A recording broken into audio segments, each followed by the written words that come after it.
अस्सलाम वालेकुम स्टूडेंट्स। आज का जो आपका लेक्चर है वो नया टॉपिक तो मैं नहीं पढ़ा रही, बल्कि जो आपके प्रीवियस 2 चैप्टर्स जिनको हम कंप्लीट कर चुके हैं उनके ऑब्जेक्टिव्स जो एक्सरसाइज के हैं वो डिस्कस करेंगे। आपको मैं ये दोनों चैप्टर्स के ऑब्जेक्टिव्स जो हैं वो एज एन असाइनमेंट पहले दे चुकी हूँ, और उसमें क्योंकि स्टूडेंट्स ने बहुत ज़्यादा मिस्टेक्स की थी और बहुत ज़्यादा क्वेरीज़ थी, सो आई डिसाइडेड कि इंडिविजुअली सबको पिन पॉइंट करने की बजाय मैं सारे ऑब्जेक्टिव्स आपको एक्सप्लेन कर दूँ, आपको ऑप्शंस बता दूँ ताकि आप उसको टैली कर लें और आपकी जो भी मिस्टेक्स हैं आप उनको करेक्ट कर लें। So moving on to the exercise objectives, पहले जो है वो मैं चैप्टर नंबर 1 से स्टार्ट करती हूँ। चैप्टर नंबर 1 में जो एक्सरसाइज के ऑब्जेक्टिव्स हैं उसमें सबसे पहले आपका जो है वो फिल इन द ब्लैंक्स आ रहा है। That is number 1 is DBMS stands for. DBMS stands for, ये हम लोग थ्रू आउट द चैप्टर काफ़ी दफ़ा टर्म पढ़ चुके हैं। It is database management system. दूसरा आपका जो दूसरी ब्लैंक है that is a dash is a collection of related fields. अगर आपको याद हो, फील्ड्स किसको बोलते हैं? कॉलम्स यानी एट्रीब्यूट्स को। दैट इज़ आपका जैसे रोल नंबर एक फ़ील्ड है, आपकी एक नेम फ़ील्ड है, आपकी एड्रेस फ़ील्ड हो सकता है एक स्टूडेंट का। सो स्टूडेंट की जो कलेक्शन ऑफ रिलेटेड फील्ड्स है, यानी जब अगर आप स्टूडेंट का रिकॉर्ड देखें तो वो एक्चुअली क्या होता है, it's the collection of related fields, क्योंकि उसके रिकॉर्ड में फ़ोन नंबर भी आ रहा है, उसके रिकॉर्ड में नेम भी आ रहा है, उसके रिकॉर्ड में एड्रेस भी आ रहा है। सो बहुत सारी फील्ड्स क्योंकि एक रिकॉर्ड में आ रही होती हैं, तो हम कह सकते हैं a record is a collection of related fields. So the answer is record. Third blank आपकी आ जाती है अ file is a collection of dash. File भी अगर आप चैप्टर 1 की डेफिनेशन में पढ़ें, फ़ाइल की जो डेफिनेशन लिखी हुई है उसमें यही है कि फ़ाइल होती ही क्या है, फ़ाइल में आप रिकॉर्ड्स रख रहे होते हैं ना। सो हम इसको कहते हैं कि a file is a collection of records. So number 2 और नंबर 3 ब्लैंक सेम है, बस नंबर 2 ब्लैंक में रिकॉर्ड आएगा, नंबर 3 में उसका प्लूरल जो है रिकॉर्ड्स आ जाएगा। Then we have fourth one blank. Fourth blank में जो है आपका है before processing the data is recorded in dash. अगर आप लोगों को चैप्टर में याद हो, हमने टाइप्स ऑफ फाइल्स पढ़ी थी जिसमें मास्टर फाइल थी, ट्रांजैक्शन फ़ाइल थी और बैकअप फ़ाइल थी। सो अगर आपको ट्रांजैक्शन फ़ाइल याद हो, उसमें ये हमने चीज़ पढ़ी थी कि ट्रांजैक्शन फ़ाइल एक ऐसी टेम्प्रेरी फ़ाइल होती है जिसमें प्रोसेसिंग से पहले डाटा को टेम्प्रेरीली रिकॉर्ड किया जाता है। So the answer of fourth blank is transaction file. फिर उसके बाद आ जाता है अ dash is a collection of logically related data. A dash, a database. Database की टर्म आप अब तक बहुत अच्छी तरह फेमिलियर हो गए होंगे। जैसे एक कॉलेज का डेटाबेस है, एक एयरलाइन का डेटाबेस है, एक जो है वो आपकी किसी और ऑर्गेनाइजेशन का डेटाबेस है। तो जिस भी ऑर्गेनाइजेशन या कंपनी का डेटाबेस होगा उसमें उन्हीं का डाटा पड़ा हुआ होगा। मेरे कॉलेज के डेटाबेस में एयरलाइन वालों का डाटा नहीं पड़ा होगा, इसीलिए कहते हैं लॉजिकली रिलेटेड डाटा, यानी उनका आपस में कुछ ना कुछ ताल्लुक होता है, they are related to one another. So हम कह सकते हैं a database is a collection of logically related data. Sixth आपकी जो ब्लैंक है that is the data definitions is stored in. Data definitions यानी डाटा के बारे में जो मेटा डाटा जिसको बोलते हैं वो कौन सी किस चीज़ में स्टोर हो रहा होता है? डाटा डिक्शनरी में।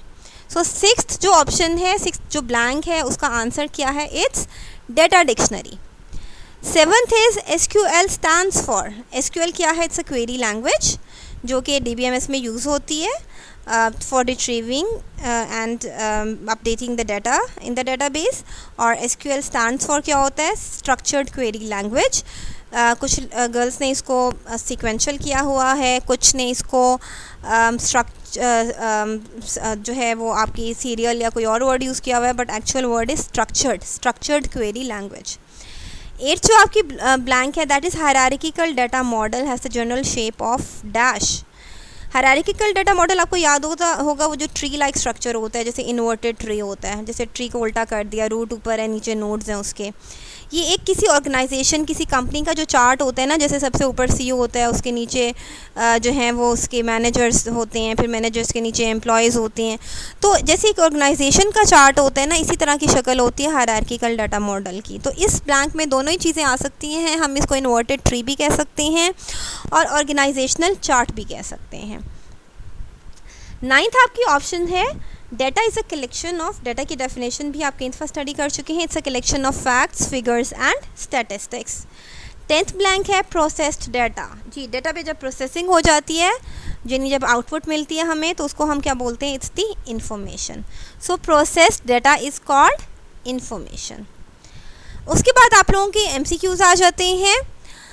MCQs में जो आपका पहला है that is which of the following represents a collection of concepts that are used to describe the structure of a database. अब आप लोगों को खुद ये बात पता है कि हम डाटा मॉडल जब बनाते थे तो उससे आपको पूरे डाटाबेस का स्ट्रक्चर पता चल जाता है। डाटा मॉडल एक डिज़ाइन होता है ना, तो इसकी ऑप्शन क्या है? किसके थ्रू हमें सारे डाटाबेस का स्ट्रक्चर पता चलेगा? डाटा मॉडल के थ्रू पता चलेगा। So option B is correct. Number 2 जो है that is which of the following data model is more flexible. इसमें जो है वो आपका ऑब्जेक्ट डाटा मॉडल आ जाता है, दैट इज़ मोर फ्लेक्सिबल। उसमें ज़्यादा अकोमोडेट चेंजेस को करना ज़्यादा ईजी होता है। थर्ड वन, जो थर्ड MCQ है that is which of the following type of file require largest processing time. अब ये फाइल के टाइप्स डिफरेंट जो हैं, sequential file, random file, index sequential file, direct access file, ये कौन सी हैं? सिक्वेंशियल फ़ाइल अगर आपको याद हो तो मैंने ऑडियो कैसेट की एक एग्जांपल दी थी कि जिस तरह ऑडियो कैसेट में जब आप गाना सुनते हैं, अगर आपने चौथा गाना सुनना है तो आप पहले से पास होंगे, फिर सेकंड पास करेंगे, थर्ड पास करेंगे, फिर चौथे पे पहुंचेंगे, वो सीक्वेंस में जाएगा। यही हाल सिक्वेंशियल फाइल्स का है कि जब आपने सिक्वेंशियल फाइल को एक्सेस करने लगेंगे it will be very time consuming. आपको रिक्वायर्ड फाइल पे जाने के लिए बहुत टाइम चाहिए होगा। सो इसीलिए हम इसका option A is the correct one. इसको सबसे ज़्यादा प्रोसेसिंग का टाइम रिक्वायर्ड होता है। फोर्थ आपके जो MCQ है that is which of the following may be a temporary file. ये मैं पहले ब्लैंक में भी बता चुकी हूँ। ट्रांजैक्शन फ़ाइल ऐसी फ़ाइल होती है जो कि टेम्प्रेरी होती है। It can be a temporary file जिसमें प्रोसेसिंग से पहले डाटा को रिकॉर्ड किया जाता है। SQL नाम ही है इसके कि स्ट्रक्चर्ड क्वेरी है, तो इसीलिए option B is correct. It's the structured language. Then we have true false. पहले वाले जो स्टेटमेंट है that is data can only be processed through computers, that is false. Human beings भी तो प्रोसेसिंग करते हैं ना, आप भी तो कैलकुलेशंस करते हैं, आप भी तो वर्कआउट कर सकते हैं, तो हम ये नहीं कह सकते कि data can only be processed through computers. It is false. Number 2 is the traditional file system approach has many advantages. क्या ट्रेडिशनली जो पहले फाइल सिस्टम यूज़ होता था उसके ज़्यादा एडवांटेजेस है DBMS में? नो, उसमें तो डाटा की एक्यूरेसी, डाटा की इंटेग्रिटी, डाटा रिडंडेंट होता है, इतनी सारी चीज़ें जो हैं वो ख़राब थी जो कि DBMS ने उनको इम्प्रूव किया। So this statement is also false. Third है data dictionary is use to view the meanings of database terminology. वो डेटाबेस की टर्मिनोलॉजी के मीनिंग्स नहीं देखते बल्कि जो डेटाबेस के अंदर डाटा होता है उसकी डिटेल्स दे रहा होता है। So this is also false. Third जो आपका है ट्रू फॉल्स। फोर्थ अगर ट्रू फॉल्स पे आ जाएं तो master file is the latest updated file which never becomes empty. This is true ever since it is created. यानी मास्टर फाइल कभी भी एम्प्टी नहीं होती, उसमें हर वक्त डाटा पड़ा हुआ होता है। Then we have fifth one, SQL is used to retrieve information from the database based on certain criteria. This is also true. Structured query language के थ्रू हम डाटा रिट्रीव कर रहे होते हैं अपने क्राइटेरिया के अकॉर्डिंगली। जैसे आपको रोल नंबर 1 का डाटा चाहिए तो आप रोल नंबर 1 एंटर करके रोल नंबर 1 का सारा रिकॉर्ड देख सकते हैं। और ये कौन सी लैंग्वेज यूज़ कर रहे होते हैं इसके लिए? SQL, that is structured query language. So this one is true. Sixth, अगर ट्रू फॉल्स ऑप्शन पे आए तो the network data model is more popular and widely use in relational data model. This is totally wrong. इस वक्त जो सबसे ज़्यादा popular model use हो रहा है that is relational data model, not the network data model. So this is false. Then we have seventh true false. Seventh में क्या है? Index sequential files can be process sequentially as well as randomly. True, इसको हम directly भी randomly भी कर सकते हैं और सीक्वेंस में भी हम इनको प्रोसेस कर सकते हैं। So this is true. Eighth option है backup file store data prior to its processing. No, backup file किस लिए होती हैं? एक्स्ट्रा कॉपीज़ रखने के लिए। So this is false. Eighth is also false. Ninth पे अगर आ जाएँ so Microsoft Access is a relational database management system. Relational में होता है ना जो टेबल्स लाइक फॉर्म होती है, तो माइक्रोसॉफ्ट एक्सेस का हमने प्रैक्टिकल किया था तो उसमें क्या था? टेबल्स की फॉर्म में ही हम रिकॉर्ड्स डाटा स्टोर कर रहे थे। So Microsoft it's true.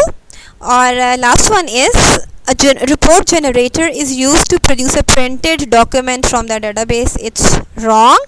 Report generator आपको सॉफ्ट कॉपी स्क्रीन पे सॉफ्ट कॉपी दे रहा होता है, सॉफ्ट कॉपी की फॉर्म में आपको स्क्रीन पे शो कर रहा होता है जो भी आपको डॉक्यूमेंट चाहिए होता है, उसके बाद आप उसका प्रिंट ले सकते हैं, लेकिन रिपोर्ट जनरेटर आपको प्रिंट निकाल के नहीं देता है.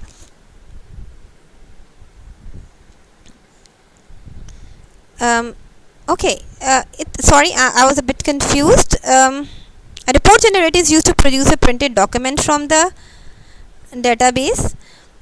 It's a bit confusing, but इसको आप ट्रू में मेरे ख्याल से ज़्यादा बेटर होगा, बिकॉज प्रिंटेड डॉक्यूमेंट उसको हम प्रिंट तो निकाल लेते हैं, लेकिन रिपोर्ट जनरेटर एक्चुअली वो दे रहा होता है, आपकी सॉफ्ट कॉपी में दे रहा होता है, and then you can take out the print as well. So make it true. ठीक है, बिकॉज रिपोर्ट जनरेटर से जो हमें रिपोर्ट्स मिलती हैं वो एक्चुअली हमारे वो डॉक्यूमेंट्स होते हैं जिनको हमने प्रिंट करना होता है. So we can say it true, it's true. अच्छा जी, नेक्स्ट चैप्टर नंबर 2 पे आ जाएं.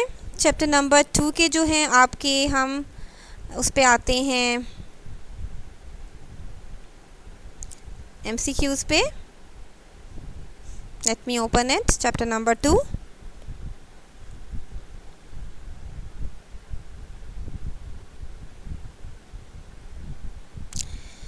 ओके, चैप्टर नंबर 2 के एक्सरसाइज पे आ जाएं.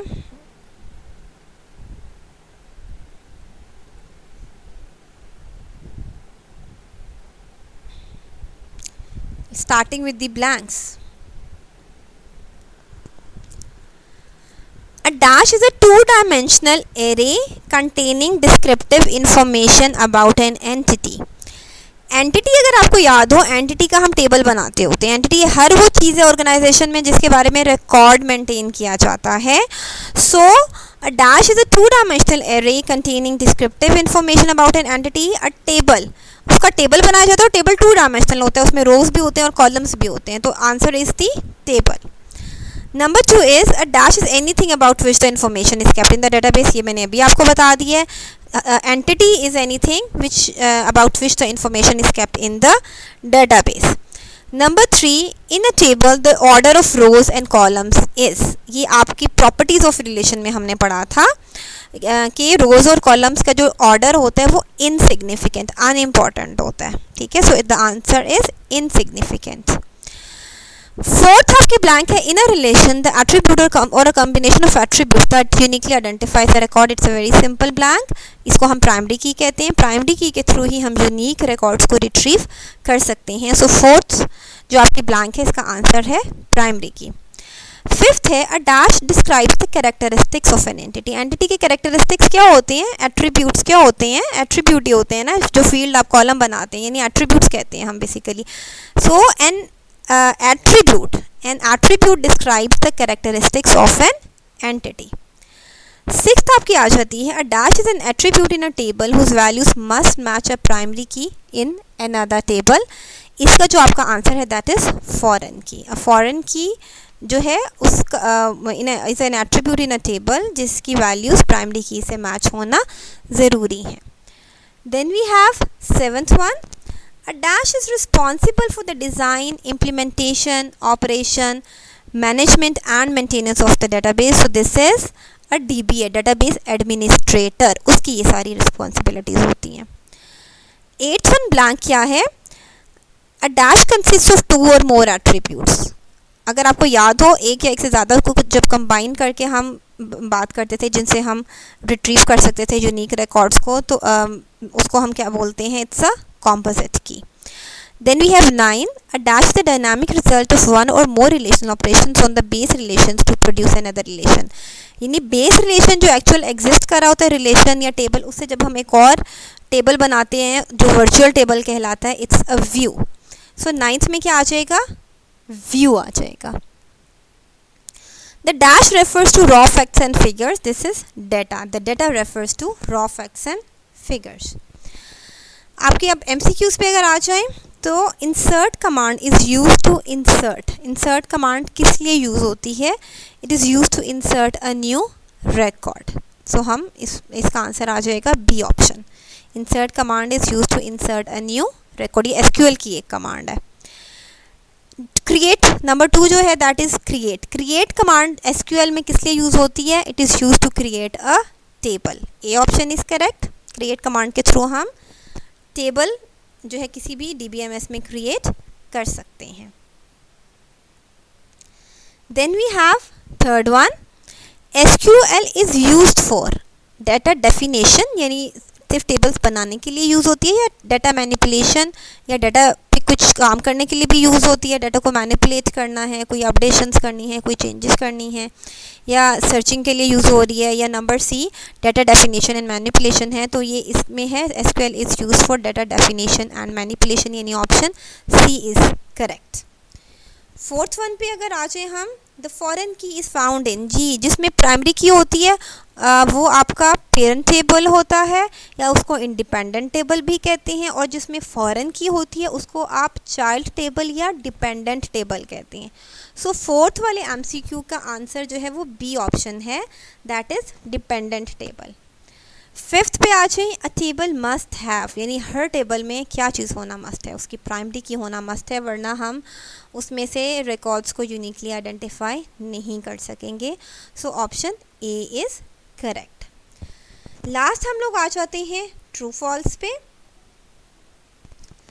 The view is not stored in the database, this is true. View तो एक वर्चुअल टेबल है, वो एक्चुअली डेटाबेस में पड़ा हुआ नहीं होता, सिर्फ सामने बन के क्रिएट होके आपको नज़र आता है, और एक्चुअली वो डेटाबेस में स्टोर नहीं हो रहा होता है। So this is true. Two tables can not have the same name in the database, this is also true. अगर एक एम्प्लॉय टेबल है तो दूसरे टेबल का नाम आपने कुछ और रखना है, सेम नेम नहीं रखने हैं। Number 3, index makes the searching of a record faster, this is true. जैसे आपकी बुक में इंडेक्स होता है उससे आपको सर्च करना आसान हो जाता है, इसीलिए इसी तरह DBMS में भी इंडेक्स होता है, उससे आपकी सर्चिंग ईजी हो जाती है। फोर्थ है, secondary key must be unique, no, secondary key का यूनिक होना ज़रूरी नहीं है, वो नॉन यूनिक भी हो सकती है, उससे आप मल्टीपल रिकॉर्ड्स भी रिट्रीव कर सकते हैं। Fifth one is the primary key can not work as a sort key, this is false. Primary key वाले कॉलम को भी आप सॉर्ट की के तौर पे, यानी अरेंज अगर आपने असेंडिंग डिसेंडिंग ऑर्डर में करना है प्राइमरी की के वैल्यूज़ को, तो एज अ सॉर्ट की हम यूज़ कर सकते हैं उसको। सिक्स्थ आप लोगों की जो है that is the DBA is responsible for maintaining the database, this is true, ये DBA की रिस्पॉन्सिबिलिटी होती है। Seventh is a file is a collection of related field, this is wrong, ये तो हम ब्लैंक में भी कर चुके हैं। A record is a collection of related fields. Then we have eighth one, DBMS provides more security to protect data than the traditional file management system, this is true। DBMS में security के features present होते हैं जिससे data को protect किया जा सकता है। Ninth one is DBMS is a software use to train database, में DBA को ट्रेन करने के लिए ये सॉफ्टवेयर यूज़ होता है, no way, it's false. And tenth one is a relation is also termed as tuple, tuple record को कहते हैं, रिलेशन को नहीं कहते। रिलेशन का दूसरा नाम टेबल है, टेबल और रिलेशन एक ही चीज़ है, और ट्यूपल और रिकॉर्ड एक ही चीज़ है। So that's all about the objective questions of the chapter number 1 and chapter number 2। Hopefully आप लोगों की जो भी मिस्टेक्स होंगी वो आप लोग करेक्ट कर लेंगे, और आप लोगों को ये सारा क्लियर भी हो गया होगा। So that's all for today, thank you so much.